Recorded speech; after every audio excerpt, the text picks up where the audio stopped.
In this video, we'll talk about enzyme inhibition. We'll see how inhibitors affect enzymes and what properties are of the enzyme activity are getting affected. Enzyme inhibition or inhibitors or enzyme inhibitors are of two different types. One is reversible inhibition, the other is irreversible inhibition. Now, reversible and irreversible, there is some fundamental difference. Reversible and irreversible.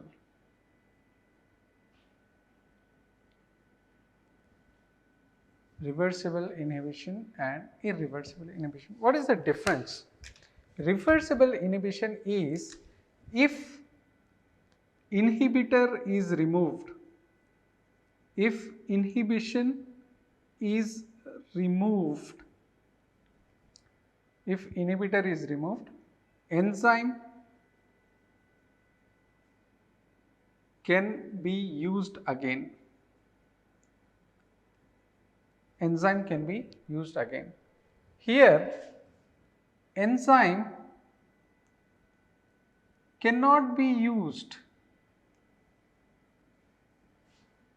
after removing inhibition.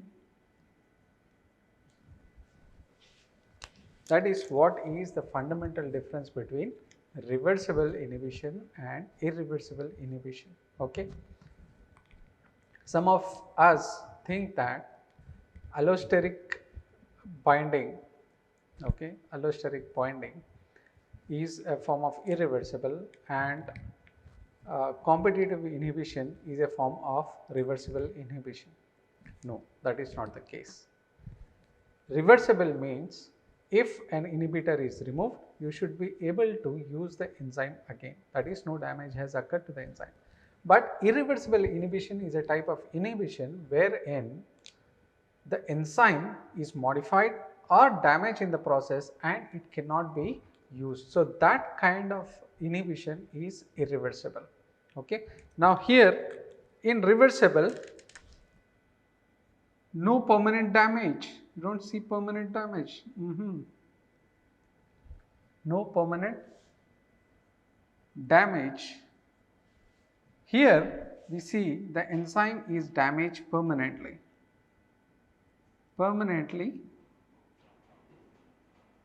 damaged. Reversible inhibition, the bond between inhibitor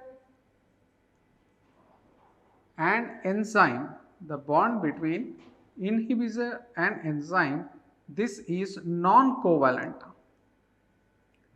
This is non-covalent. The inhibitor and the enzyme which form a bond, that will be non-covalent.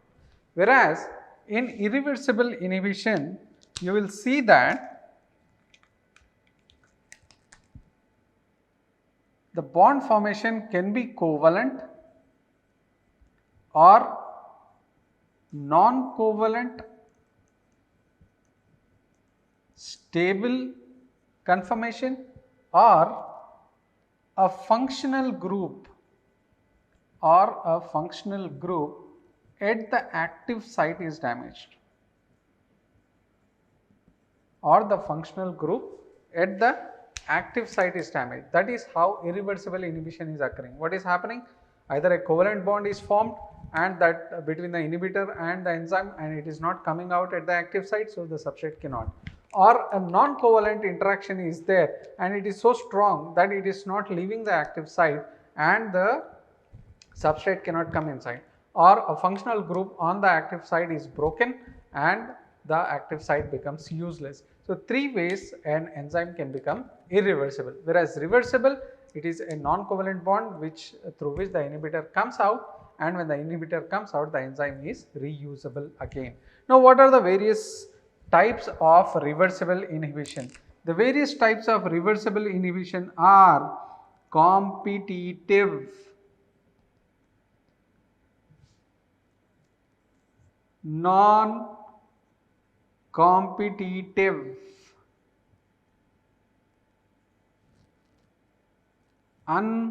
competitive and mixed types of inhibition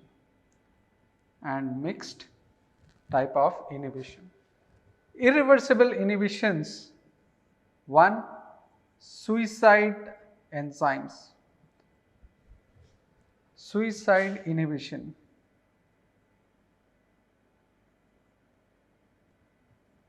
This is also called as mechanism based inhibition. Next, inhibition by covalent bond formation and inhibition by non-covalent stable conformation or non-covalent stable conformation. Okay, so that is the principal difference between enzyme inhibition, that is reversible enzyme inhibition, and irreversible. Reversible, after removal of the inhibitor, the enzyme should work. There is no permanent damage to the enzyme. There is a non-covalent bond formed between the enzyme. Examples are competitive, non-competitive, uncompetitive, and mixed. Irreversible inhibition, enzyme cannot be used after removing. There is permanent damage like covalent bond formation, non-covalent stable interaction, or a functional group is removed. Example is suicide inhibition, covalent bond formation and non-covalent stable conformation. Now we will look into each of them. Alright, now let us look at competitive inhibition. Competitive inhibition is a type of reversible inhibition. Okay, it is a type of reversible inhibition. In competitive inhibition, what happens is the substrate and inhibitor look alike. Okay, they have the same conformation. So what happens is these two will fight for the same enzyme. These two will fight for the same enzyme, and if the substrate concentration is more, it will go and sit on the enzyme. If the inhibitor concentration is more, it will go and sit on the active site of the enzyme. So there is a tug of war between the inhibitor and the substrate. They are fighting with each other, pull, push, pull, push, pull, push. Whoever has a higher concentration, they will get the seat. Okay, they will get the active site. So competitive inhibition, substrate and inhibitor are identical. Substrate and inhibitor are identical. Inhibitor binds at active site. Inhibitor binds at active site.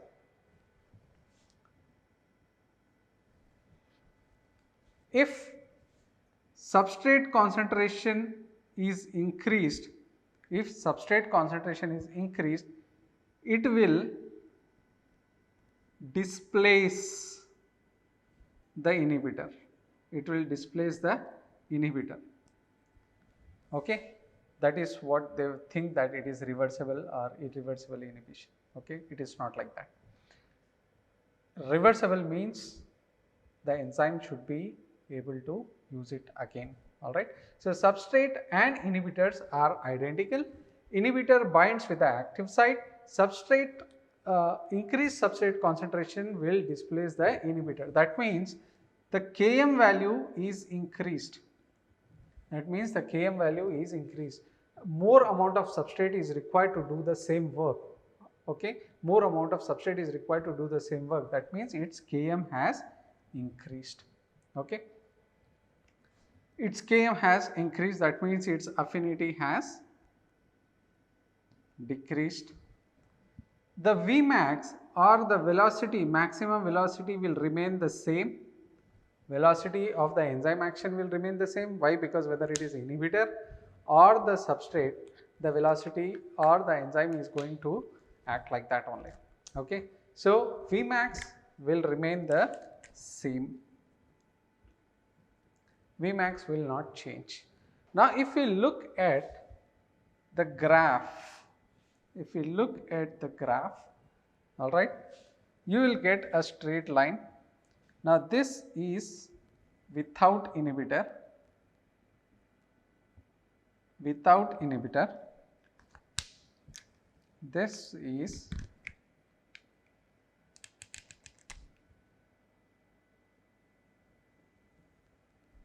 with inhibitor, this is with inhibitor.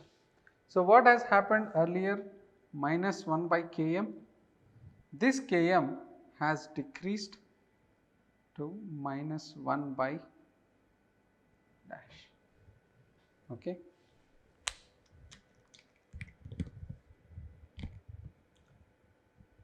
Yeah. So Km has increased 1 by Vmax,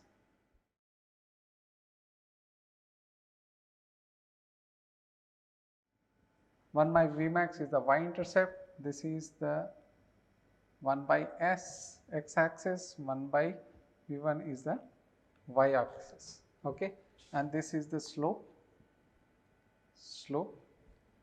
So what has happened here is the Vmax is the same, Km has increased, and slope, what happens to the slope? Slope has also increased.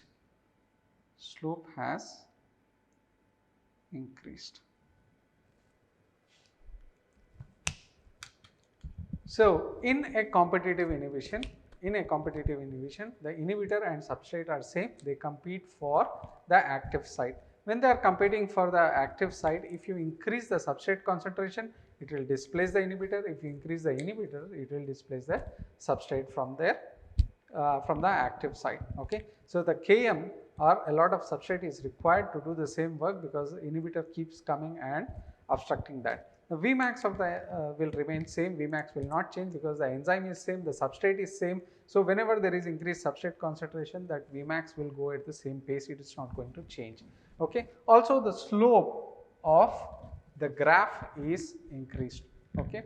So by using this graph, you can say what kind of inhibitor it is, okay. So to study the inhibitors, the study of behavior of inhibitors, we use Lineweaver-Burke plot. What is the behavior of Lineweaver-Burke plot? What is the behavior of inhibitor? It causes increased Km, Vmax remains the same, but the slope of the graph is increased, okay. Now what are the examples for competitive inhibition? Examples for competitive inhibition: ethanol competes with methanol. Ethanol competes with methanol for alcohol dehydrogenase.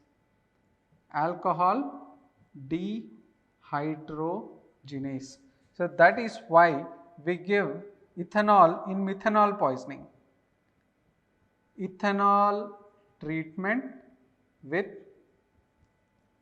methanol poisoning. What a wonderful scenario. A person is having methanol poisoning, okay. He has gone to a kallu shop where they have given him spoiled toddy with they have added methanol. So this person is having methanol inside his body, which this methanol is attached with the alcohol dehydrogenase. Now what you will give is, you will give a competitive inhibitor to the methanol, so that it will leave that place and ethanol will come and sit. You know, ethanol is your alcohol, beer, whiskey, rum. So treatment for methanol poisoning is giving alcohol to the patient, okay. What kind of a doctor we are. Anyways, anything that makes the patient better, anything that reduces the suffering, that is the ultimate goal what each and every doctor has, isn't it? No matter what we give. Sometimes we have to be sympathetic, sometimes we have to be empathic. Alright, so ethanol and methanol. In ethanol, alcohol dehydrogenase, they compete for alcohol dehydrogenase. Next, we have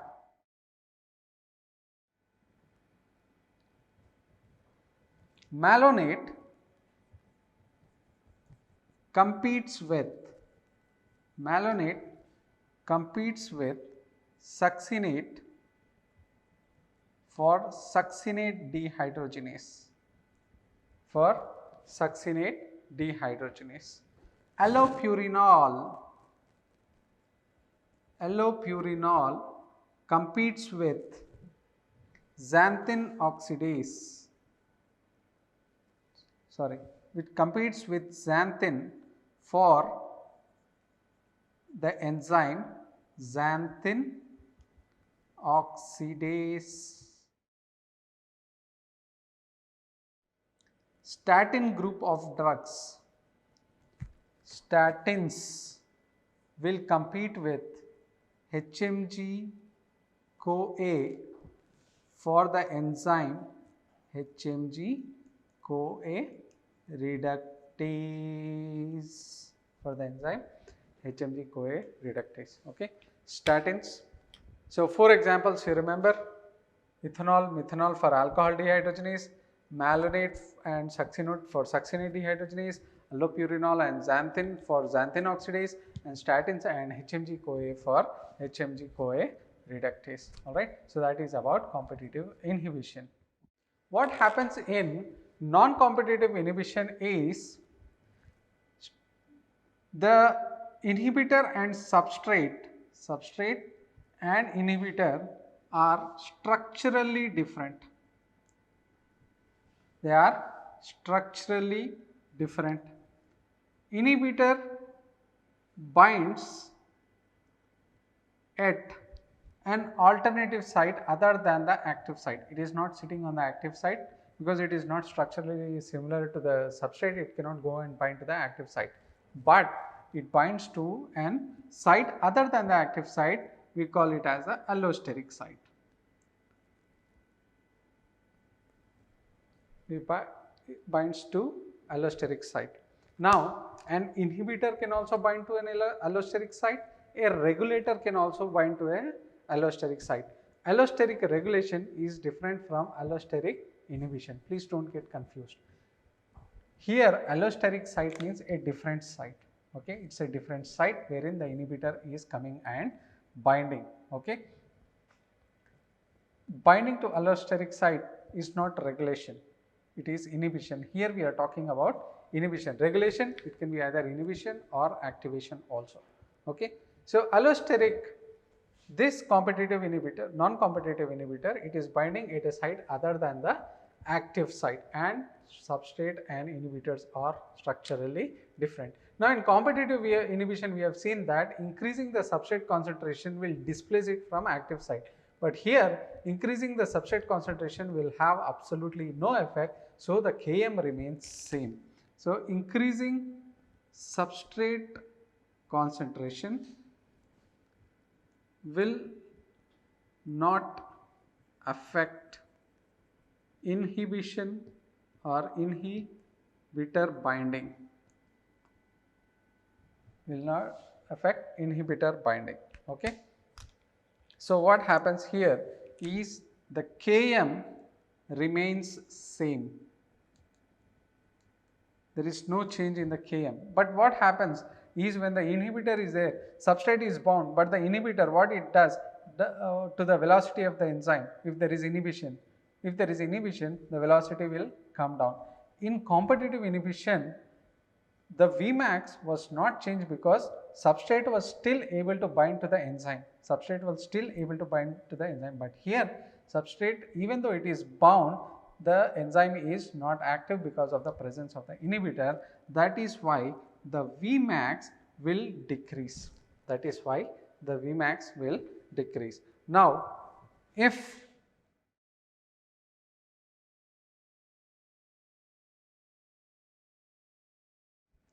this is without enzyme, this is with enzyme. Now, the Vmax was here, Vmax is now decreased. See, 1 by Vmax, if the value of this is increased, that means it is decreasing. Actually, if value goes here up, that means it is decreasing because it is the inverse fraction. Okay. All right. So, 1 by Vmax. So, what has happened? Vmax has changed. Okay. Then slope has also increased. Yeah. slope has also increased, but Km is same. Km is same. The x-intercept, that is the Km, it is same. So, why Vmax is decreased, slope is increased, and Km remains same. The examples for this type of inhibition or non-competitive inhibition is inhibition by lead or lead inhibition of ferrochelatase and ALA dehydratase. Remember our hemoglobin class or heme class, where during heme synthesis ALA dehydratase, which is a zinc containing enzyme, if it is inhibited by lead, the zinc is taken by protoporphyrin and zinc protoporphyrin forms, which will block the heme oxygenase, that will decrease the catabolism of heme. Okay. So, lead inhibition of ferrochelatase and ALA dehydratase, that is an example of non-competitive inhibition. So, competitive, substrate is substrate and inhibitors are structurally same. Here they are structurally different. Here inhibitor binds to an allosteric site.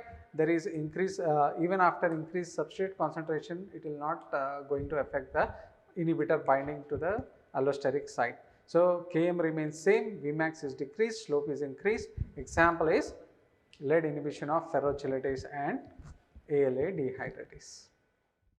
Now, let us look at third type of inhibition, that is uncompetitive inhibition. What is happening in uncompetitive inhibition is same as non-competitive inhibition. The inhibitor and substrate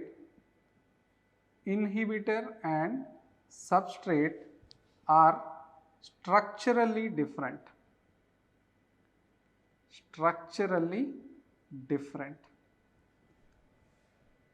Inhibitor binds to enzyme substrate complex. Inhibitor is not binding to the enzyme. The substrate has to first bind to the enzyme, then to this complex the inhibitor will bind. Okay. So, what this is doing, when this kind of thing is happening, then the Km value will decrease or the affinity will increase, and the Vmax is also decreasing. Also, if you increase the substrate concentration, it will increase the inhibition. What is this? It will increase the inhibition. See, enzyme plus substrate forms your enzyme substrate complex, and to this complex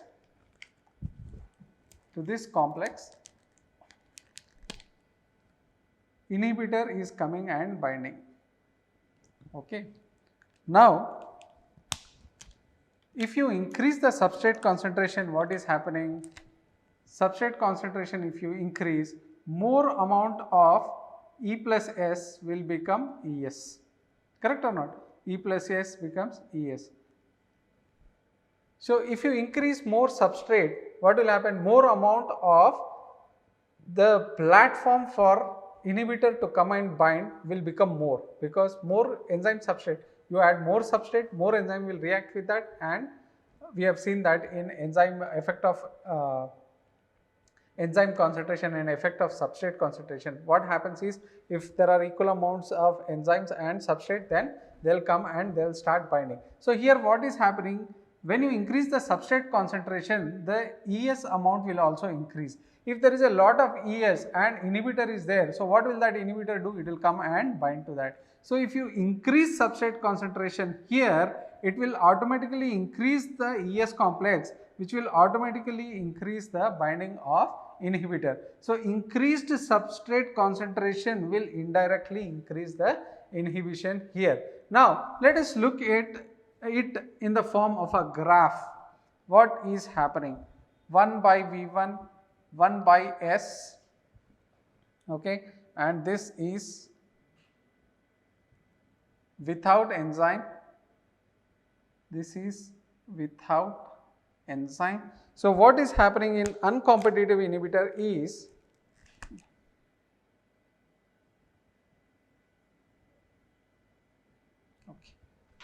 so a parallel line is formed.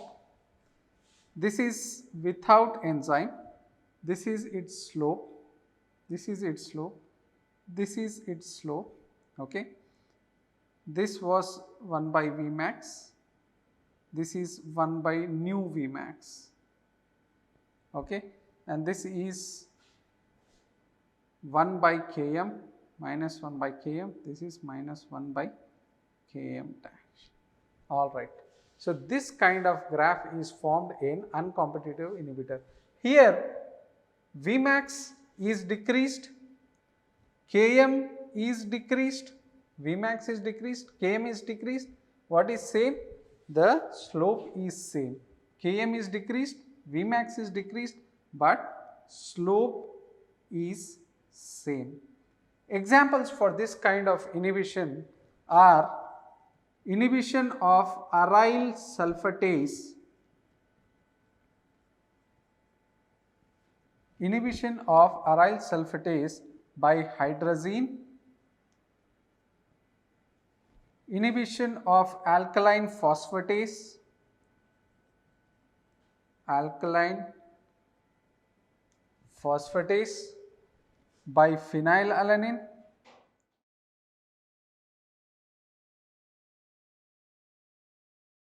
and bacterial cell wall peptidase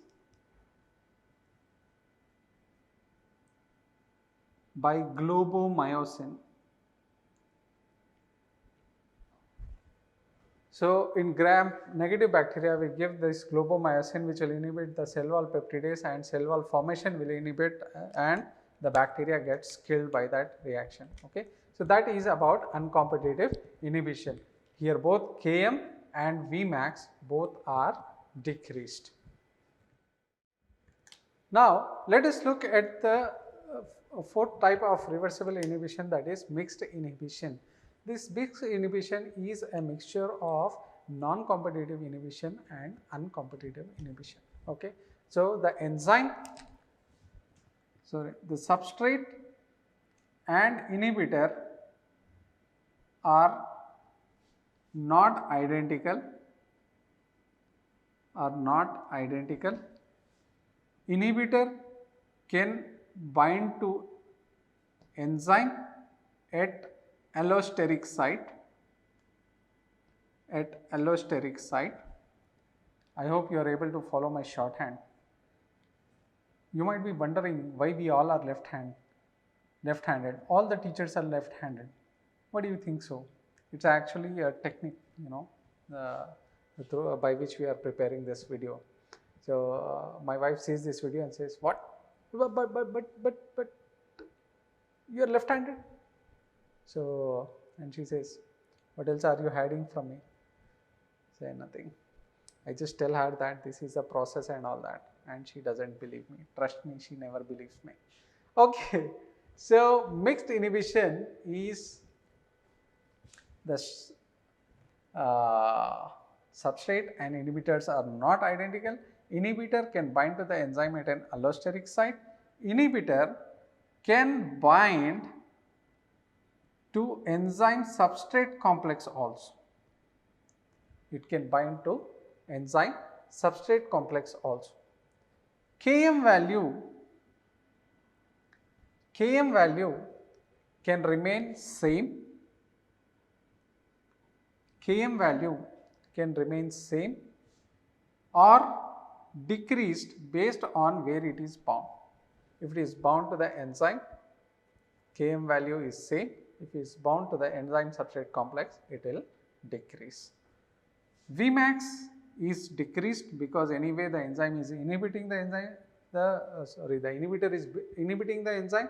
So, Vmax is decreased, okay, and slope is increased. So, if you look at the graph, it will look like this.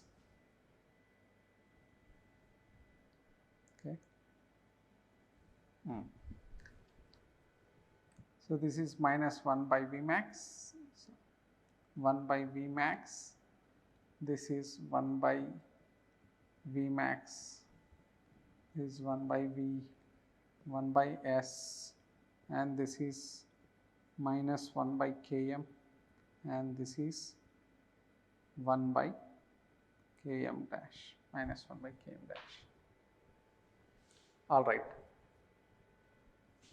So Km is decreased, Vmax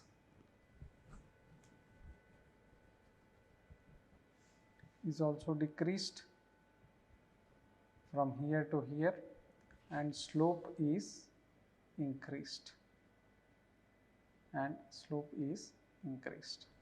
Okay. Examples for this mixed type of inhibition is cyanide inhibition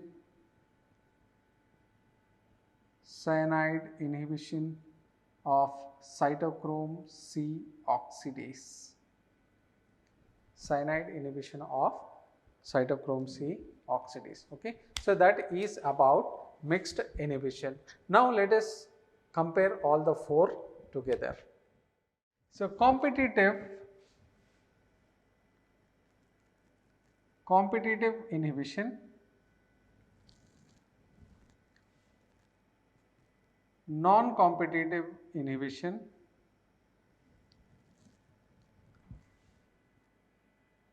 uncompetitive inhibition, and finally mixed inhibition.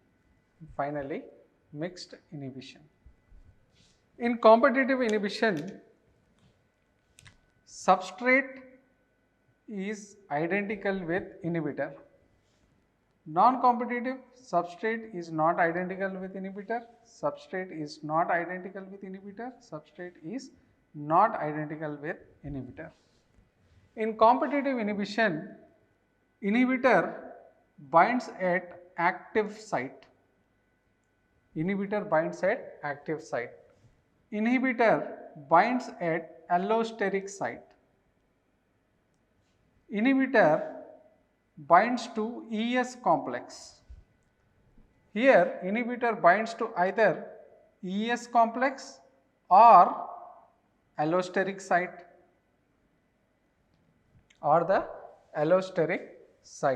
Alright. Now what happens when this is bound?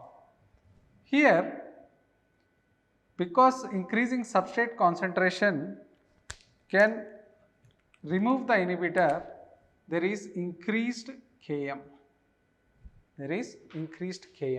Here Km remains same.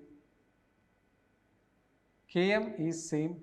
In uncompetitive inhibitor, the Km is decreased Km. Here Km can be same or decreased based on where it is bound. Okay, same or decreased based on where it is bound. Next, what happens to the Vmax?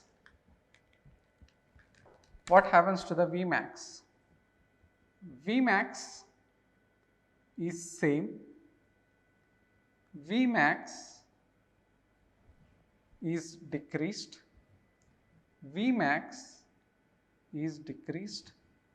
And here also Vmax is decreased. Alright, what happens to the slope? Slope is increased. Slope is same, and again slope is increased. Okay, so that is the difference between all the competitive, non-competitive, uncompetitive and mixed. Let us see what happens to the graph. Okay, how do the graphs look?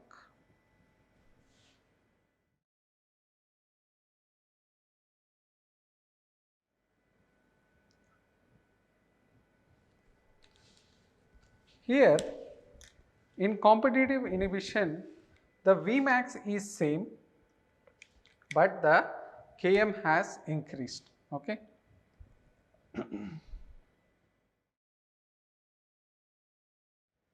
Km has increased. Vmax is same. Is the same Vmax 1 by Km minus 1 by Km. Okay. Next, in non-competitive inhibitor, the Km is same, but the Vmax is decreased. Okay. 1 by Vmax dash 1 by Vmax minus 1 by Km. Km is same. Here the graph is like this. Both Km is decreased and Vmax is decreased. Vmax is also decreased. Here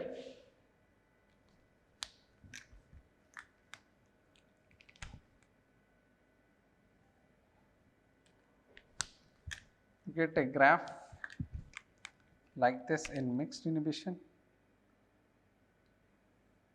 wherein the Vmax is decreased Vmax, and Km is so decreased or same.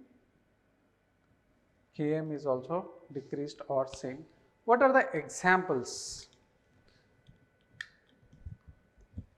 The examples for competitive inhibition are ethanol and methanol for alcohol dehydrogenase. Okay. Next, malonate and succinate for succinate dehydrogenase. Then allopurinol and xanthin for xanthin oxidase.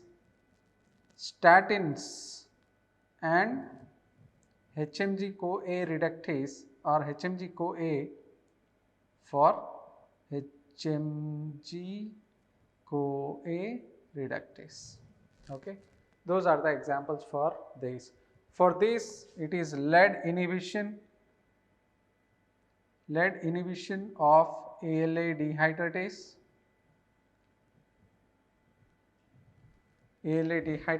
and ferrochelatase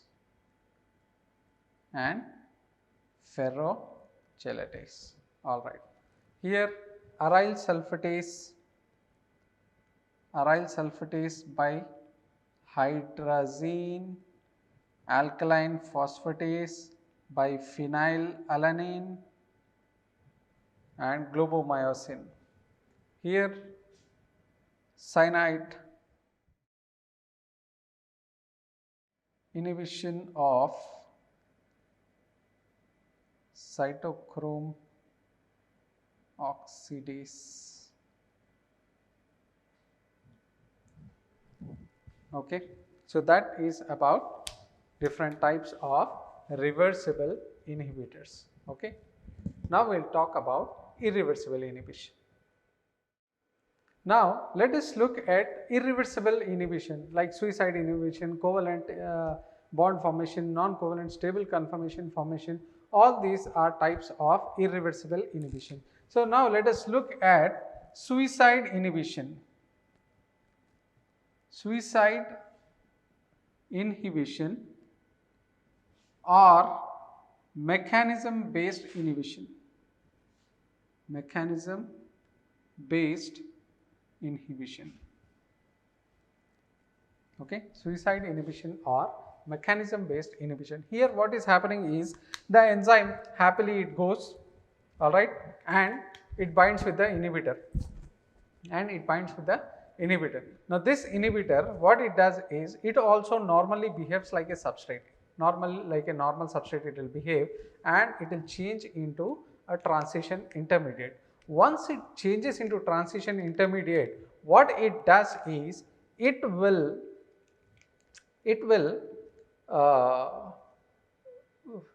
once it binds to this transition intermediate, it will destroy the functional groups or it will make some changes in the active site of the enzyme, or it will change some active sites in the enzyme. That is why it is called as mechanism based inhibition.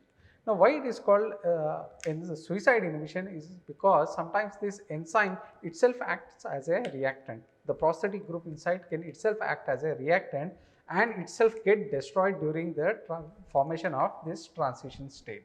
Okay, that is why it is called as a suicide inhibition. Same mechanism, transition state, it will destroy the active site. Okay, so the examples for these kind of suicide inhibition: DFMO, dimethylfluoroornithine, or DFMO, with ornithine decarboxylase.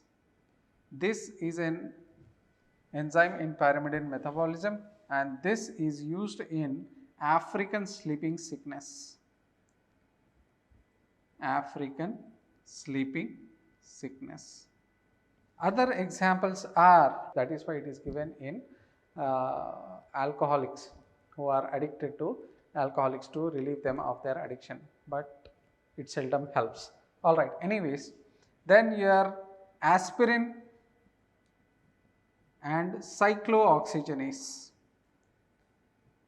Aspirin and cyclooxygenase. Then acetylcholine esterase. Acetylcholine